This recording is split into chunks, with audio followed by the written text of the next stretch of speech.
Well, good morning. To start off the day, we have to demo what's left of the railings. And this is where the Sawzall really comes into its own.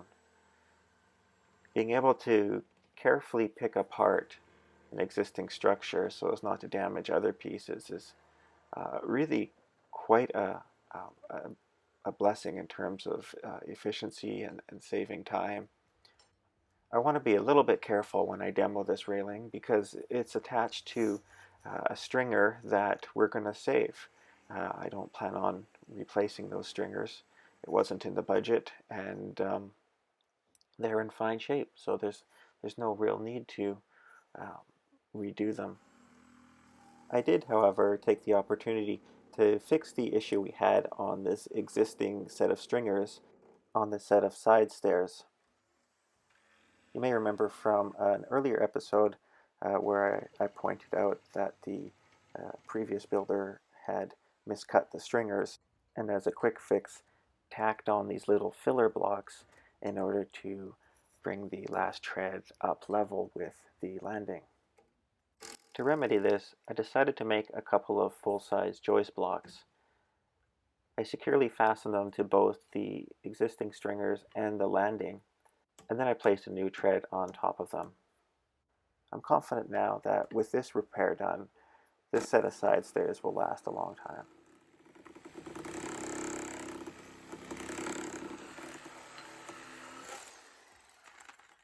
Boy. Leave it. Good boy.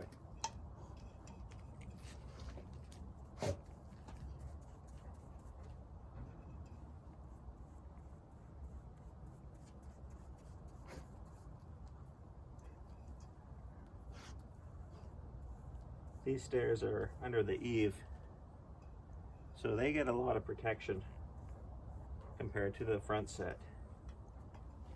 So I wouldn't be surprised if they last another 15 years. We're just going to give them a little extra help.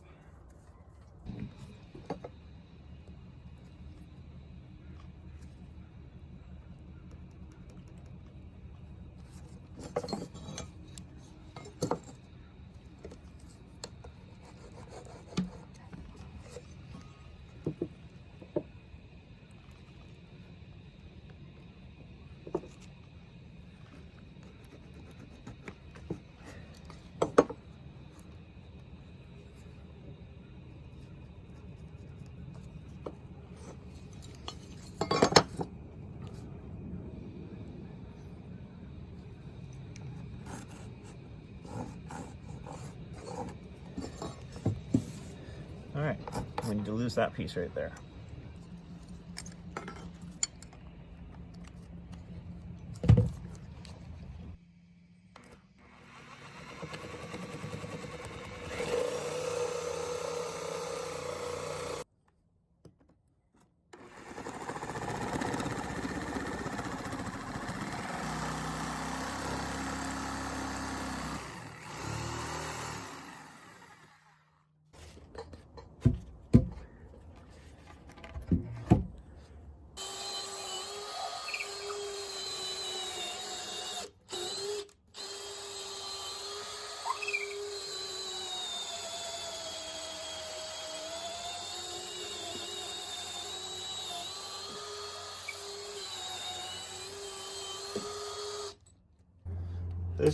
Only this one gets drilled 1/8 of an inch oversized. And the reason for that is I need a little bit of room for fine-tuning adjustment.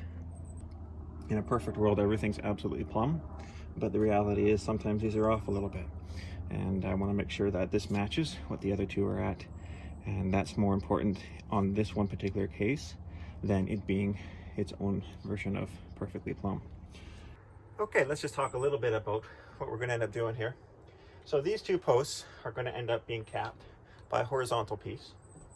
And then at an equal elevation on each of these, coming down from the cap a couple inches, is going to be our top railing cap, which is going to tie in with that post down there. Now, this part, I want to show you something for measuring, this is really important. This is another area you can go wrong pretty easily on. What we need to do now is we need to transfer the elevation of this guy onto this one. Okay, so here's the thing. If we measure off of our decking, or pretty much any hard reference we have right now, we're going to actually get a different number. And it's going to seem close enough that you won't notice it at first. So you remember when we laid that toe board down along here so we could mark our slope on our posts? Well, we're going to use that. The reason we can't measure right off our posts is because this post is set 2 inches in from the toe. This post is set 2.5 inches. And that it had to go there because it had to, just the way it had to tie in with the structure, I couldn't have brought that out 1/2 inch. Sometimes these differences are even greater. So what we have to do is when we're doing transferring measurements for our railings, we want to always work off of that tangent stair nose line that we were talking about. So earlier back here, we set a toe board down, and essentially the bottom of the board ran across like that. And we have our pencil line there to show that.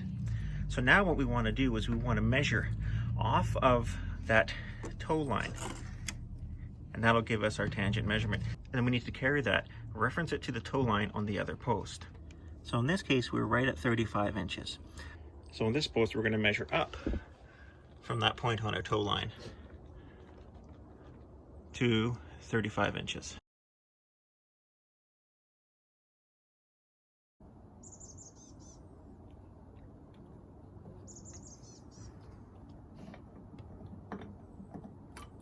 Finn, drop it, please. All right, now that Finn has trimmed my pencil for me, are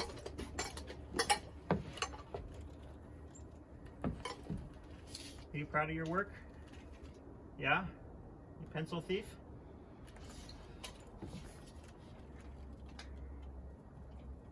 Grab our speed square.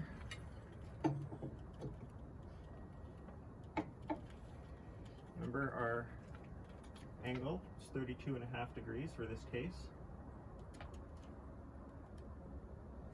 There's 32.5. That's our corresponding line. We're going to line up on the face here, because we're not actually cutting this post on this line. Let's just show what would happen if we did measure off of our decking, for example. So on our other post, from our decking up to the top of the post is about 38.5 inches. Now in this case, we are 39 1/16. So if we'd measured incorrectly off of here, we would have been out 9/16 of an inch. On something like a glass panel railing, that's huge. That's really, you just can't work with that, and it's a tear down and a redo. You know, something like this, you could fudge it, but you know what? You'd know it's there, and it wouldn't look right. You would see it from down below.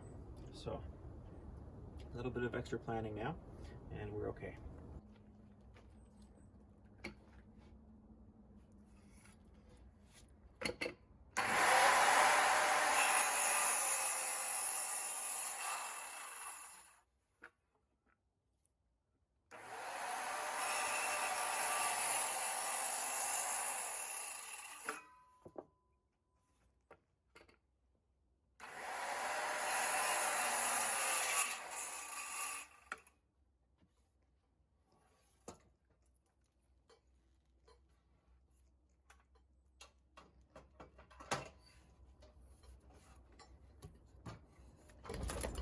Okay, now look at this. This is a perfect example of what we were just talking about when we were talking about where we can measure off of.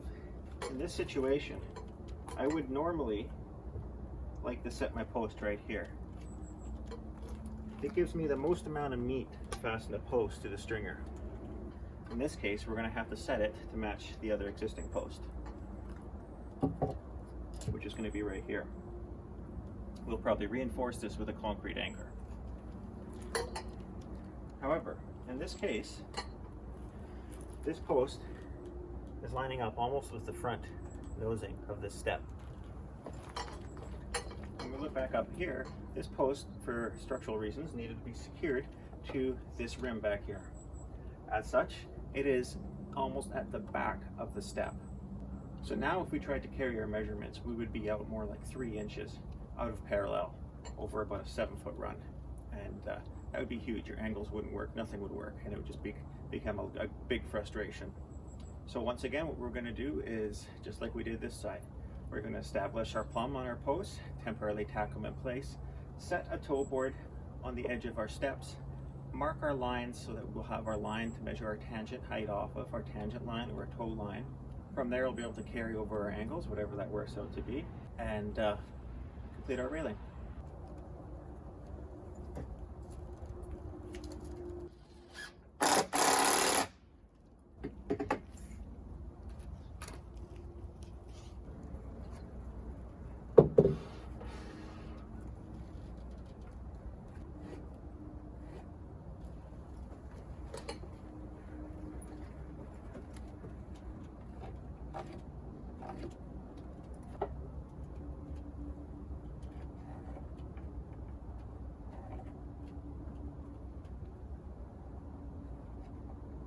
Alright, let's find out what our angle here is.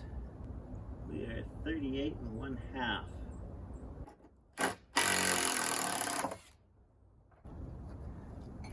We're just going to put a quick face mark. There's our toe line. That line doesn't need to be there, but I put it there because I was worried that I might not get an accurate reading off here. I wasn't sure if I get my pencil in there because it was right jammed up against the step.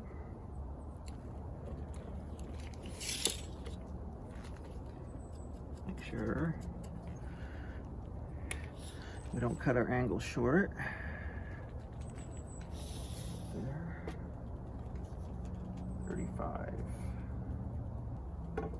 And then going to 38 1/2.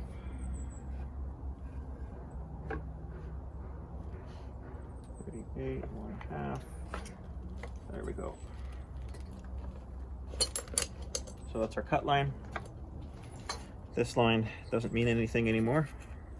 That line we'll use for measuring and doing a little layout later on.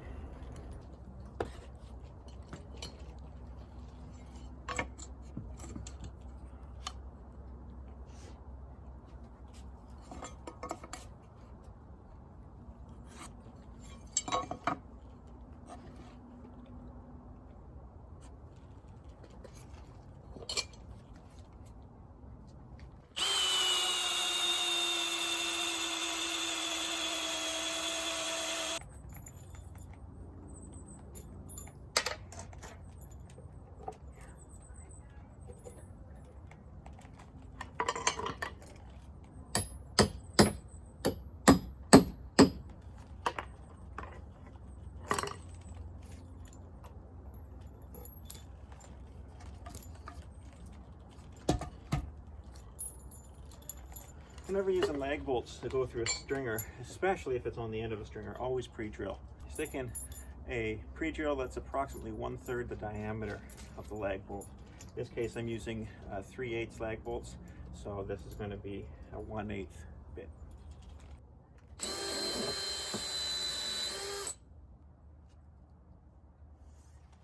Okay, fin the coat. Yep, go.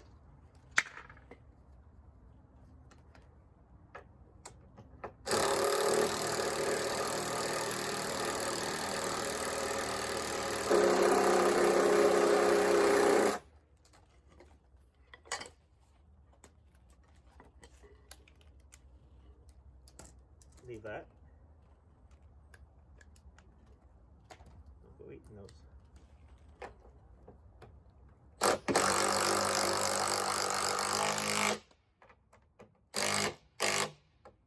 See where we're at. Perfect.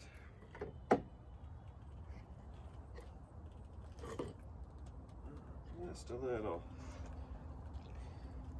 bit of a shim in there.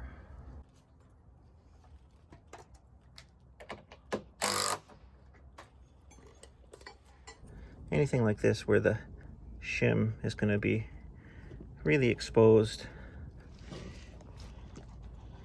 I use a stainless steel shim.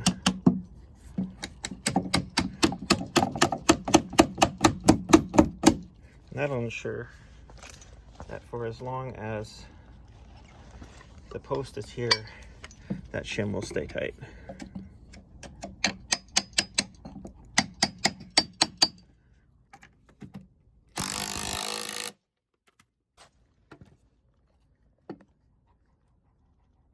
Perfect.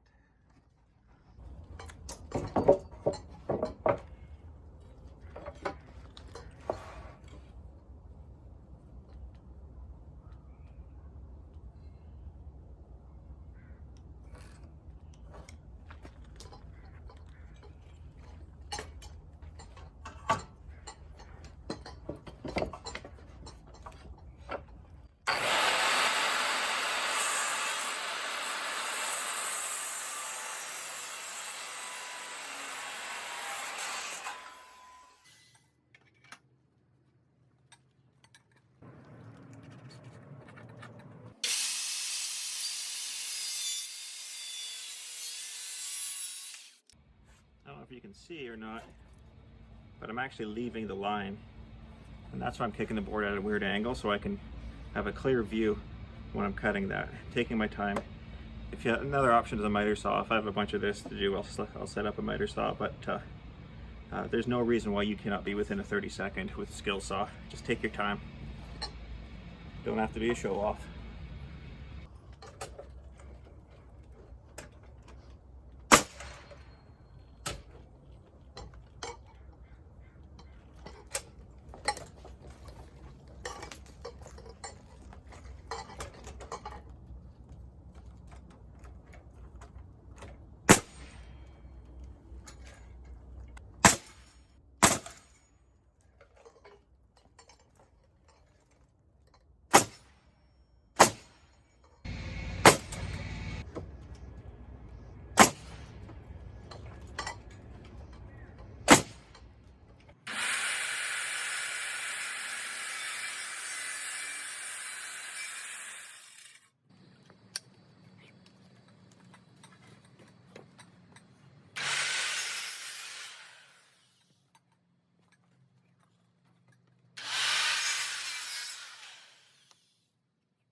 I have elevation marks here where I found level with the top of this, drew a line across. And that's all I need to base this off of. I don't worry about doing any type of centering marks. Any of this kind of stuff, if it looks good, then it is good. It's kind of just an old saying, but it holds true. It's not like we're detailing the sill plates of a house and, you know, we're going to get off by a bit.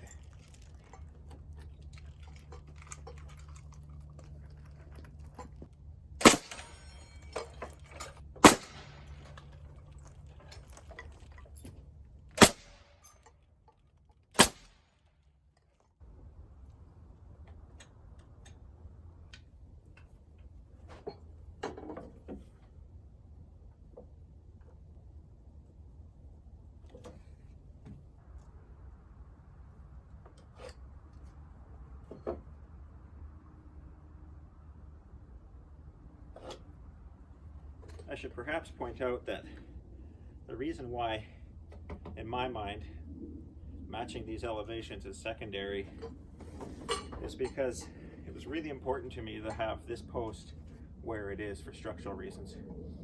And we would have had to kick this back about around here or so in order to match that elevation. It was just too much overhang for me. It was not gonna, I would not be happy with having a cantilever and then stair stringers onto a cantilever.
Okay, we've got one around here.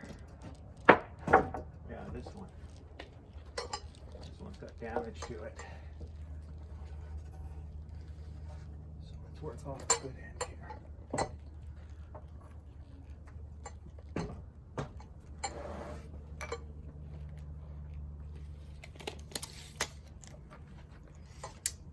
Two and a half.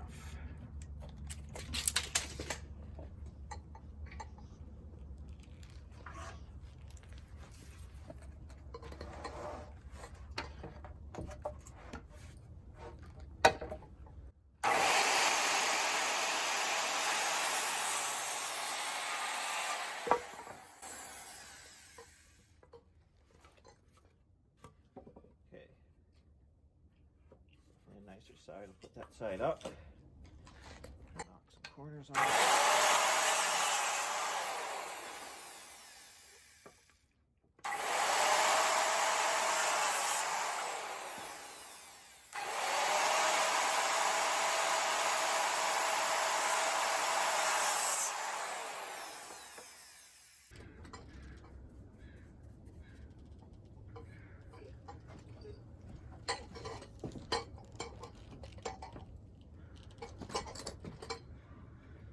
Bit of overhang on this side.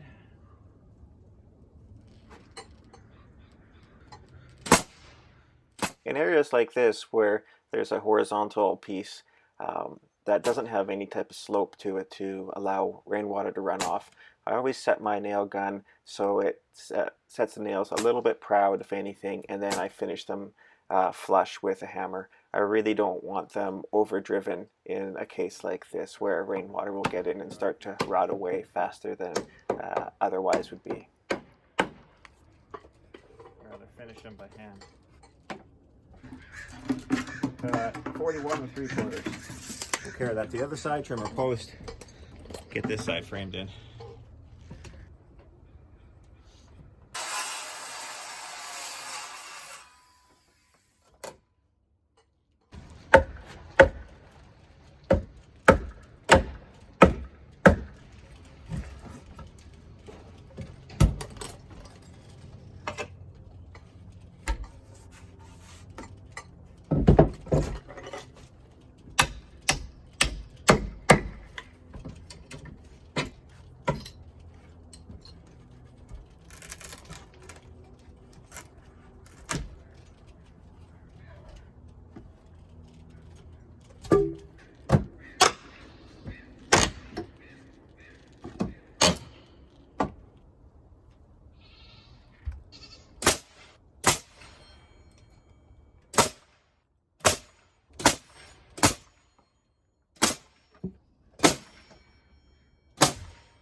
Alright.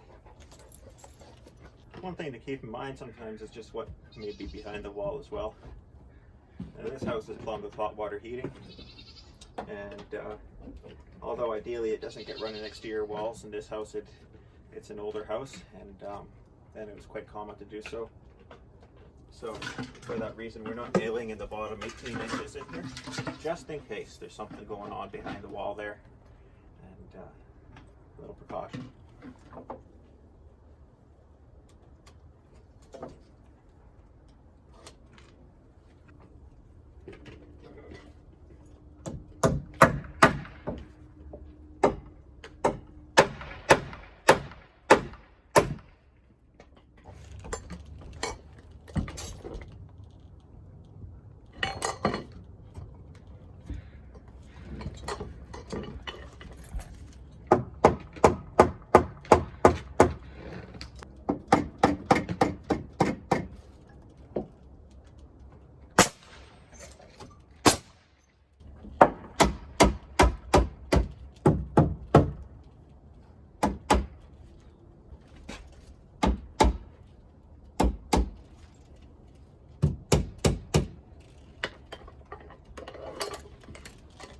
Okay, watch out.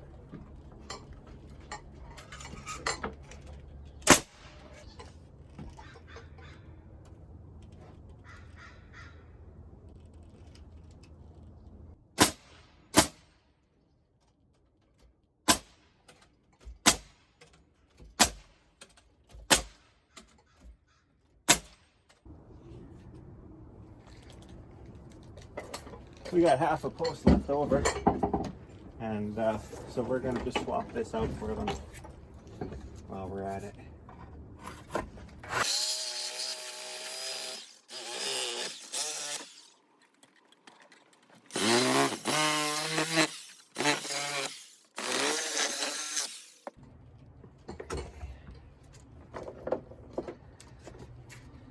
Yeah, it's definitely seen better days.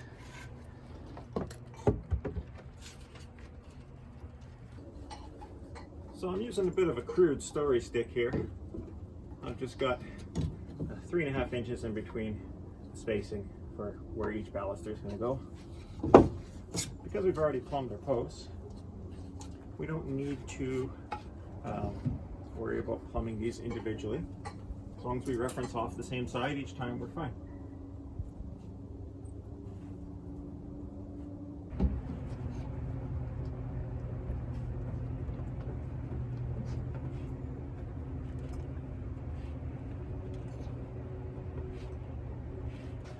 Remember, these don't have to be perfect.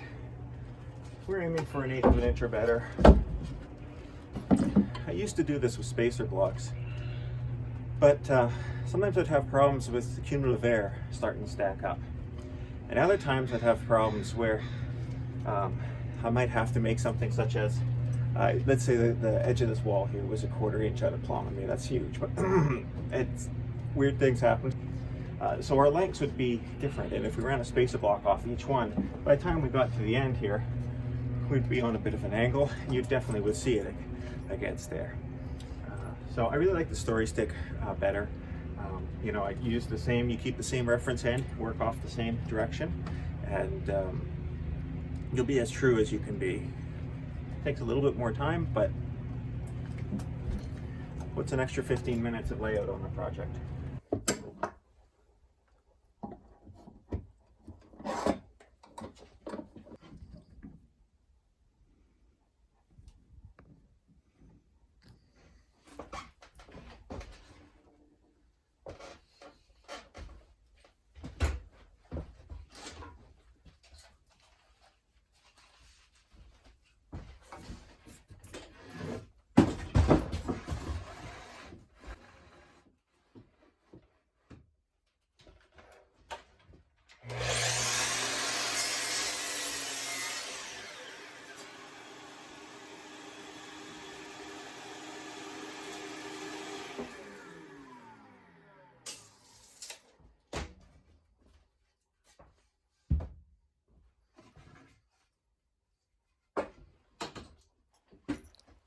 Well, as I edit this, Finn and I are lying by the fireplace. I have my coffee in hand, and Finn is chewing away on his stick. And we wanted to just thank you for taking the time to follow us on this adventure. On our next episode, we will be finishing up the infill of the railings and tackling the handrails. And I know this seems like it's been a little bit drawn out. It definitely has become a little longer than I expected. But there is certainly a lot to cover. And I really felt that if I cut any more out than I did, that we'd start to lose sections of the story in terms of important parts that are ultimately things that have to be considered when building something like this. It would be really easy to condense the highlights down into 10 or 15 minutes, but I'm afraid that it wouldn't actually show much in terms of any educational value.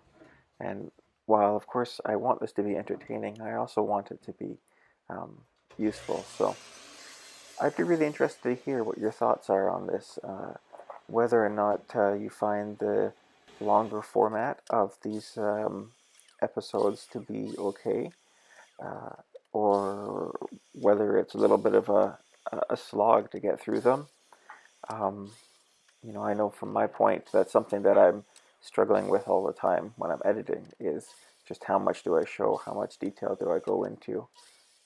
Do people appreciate seeing the small tips, or you know, should I just try to stick with more of the major points and sacrifice some educational content in the name of moving the story along a little faster? So thanks very much for watching, and leave a comment down below. And if you hit the subscribe button and turn on notifications by tapping on the little bell icon, you'll be sure not to miss any future videos as I put them out.